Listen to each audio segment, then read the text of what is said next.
नमस्कार साथियों, actionvichar.com के साप्ताहिक आर्थिक समाचार विश्लेषण में आपका स्वागत है। 4 क्रिप्टो एक्सचेंजों ने मांगी कारोबार की इजाजत। जनवरी 2024 में 9 क्रिप्टो एजेंसियों पर प्रतिबंध लगा दिया गया था। FIU इंडिया ने 34.55 लाख रुपए का जुर्माना लगाने के बाद मार्च 2024 में KuCoin से प्रतिबंध हटा लिया था।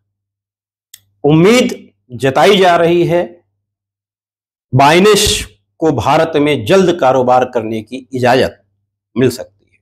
अभी फिलहाल में भारत में क्रिप्टो करेंसी में कारोबार करने वाली 46 पंजीकृत संस्थाएं हैं।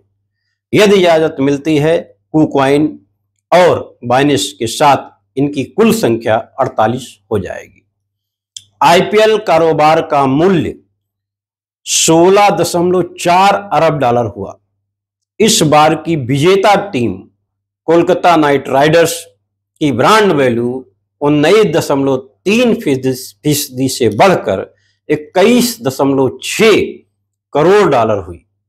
IPL की लोकप्रियता भारत के अतिरिक्त बाहर के देशों में फैली हुई है। इसी तरह रॉयल चैलेंजर्स बेंगलुरु है, जिसके मूल्यांकन में 16.4% का इजाफा हुआ है। ब्रांड वैल्यू के मामले में तीसरे स्थान पर पंजाब किंग्स, जिसका मूल्यांकन 12.2% बढ़ा है। क्रिकेटरों की लोकप्रियता नए स्तर पर पहुंच गई है। इंस्टाग्राम में 26.9 करोड़ फॉलोअर के साथ विराट कोहली अभी भी अपने साथियों के मुकाबले शीर्ष पर बने हुए हैं। उनके बाद महेंद्र सिंह धोनी 4.82 करोड़ फॉलोअर, 3.86 करोड़ फॉलोअर के साथ रोहित शर्मा, 2.2 करोड़ फॉलोअर के साथ KL राहुल, 1.81 फॉलोअर के साथ शिखर धवन हैं। स्वर्ण आभूषणों के आयात पर पाबंदी लगा दी गई है। संयुक्त अरब अमीरात को छोड़कर सभी देशों से आभूषण आयात पर प्रतिबंध लगा दिया गया है। ओला इलेक्ट्रिक के IPO को मंजूरी मिलने की संभावना है। कंपनी 72,500 करोड़ रुपए के साथ IPO पूंजी बाजार में दस्तक देगी। IPO के तहत 5,500 करोड़ तक के ताजा शेयर जारी किए जाएंगे। OAFS के जरिए करीब 1750 करोड़ रुपए मूल्य के 9.5 करोड़ रुपए से अधिक शेयर बिकेंगे।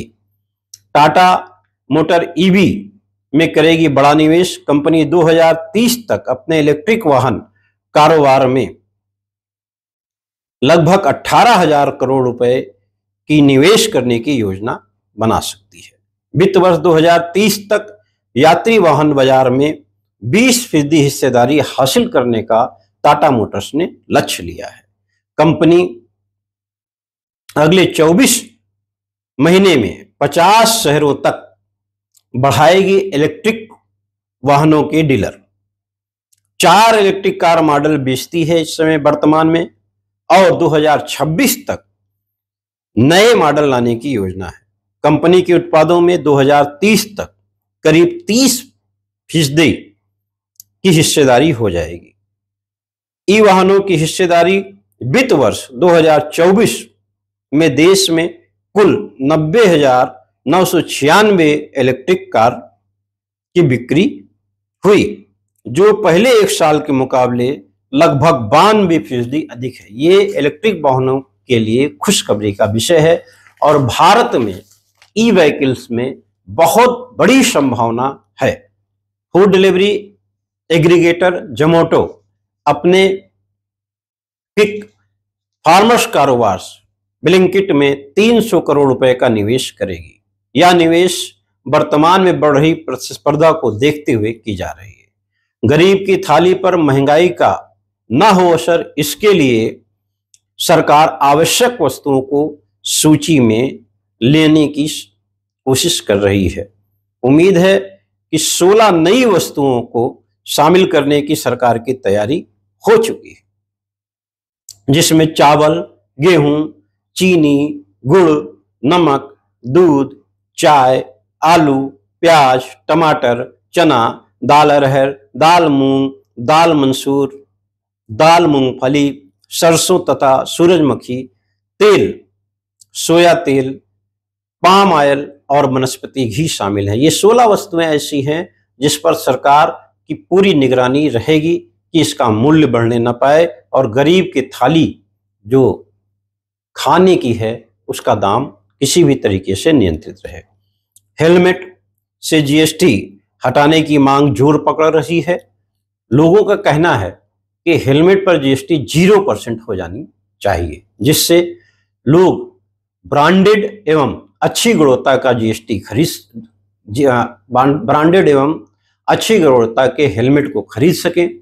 और चूंकि हेलमेट जीवन रक्षक के लिए उपयोगी है, ऐसे में कई बार एक्सीडेंट में लोकल हेलमेट की वजह से जान जाने की जोखिम रहती है। इसीलिए सभी लोग यह चाह रहे हैं कि भारत में हेलमेट पर जीएसटी 0% की जाए। विदेशी एयरलाइंस में जीएसटी छूट लेने की संभावना से इंकार नहीं किया जा सकता। 8 महीने के उपरांत जीएसटी काउंसिल की बैठक 22 जुलाई को प्रस्तावित है। इसी क्रम में विदेशी विमानन इकाइयों को मिले जीएसटी भुगतान की नोटिस की अनिश्चितता दूर करने के संबंध में स्पष्टीकरण भी आ सकता है। हुंडई भारतीय इकाई में 17.5% की हिस्सेदारी बेचने की मंजूरी लेना चाह रही है। इससे भारत में सबसे बड़ा आईपीओ लगभग $3 लाख लाया जा सकता है। मानसून सहित कई अनुकूल परिस्थितियों के अलावा ग्रामीण अर्थव्यवस्था को बढ़ावा देने के लिए सरकार के उपायों से कृषि क्षेत्र में आशातीत सुधार हो सकती है। इसी क्रम में ब्रोकरेज फर्मों का कहना है कृषि, रसायन, उर्वरक, ट्रैक्टर एवं एफएमसीजी जैसे क्षेत्रों पर इसका सीधा असर पड़ सकता है। एडीआर मोदी 3 कैबिनेट में 71 से 70 यानी लगभग 100% मंत्री करोड़पति हैं। इसमें से 6 मंत्री ऐसे हैं जो 100 करोड़ रुपए से अधिक संपत्ति के मालिक हैं। तेलुगु देशम पार्टी के चंद्रशेखर पेम्मासानी के पास 5,705 करोड़ रुपए की संपत्ति है। ज्योतिरादित्य सिंधिया के पास 424 करोड़ रुपए की संपत्ति है।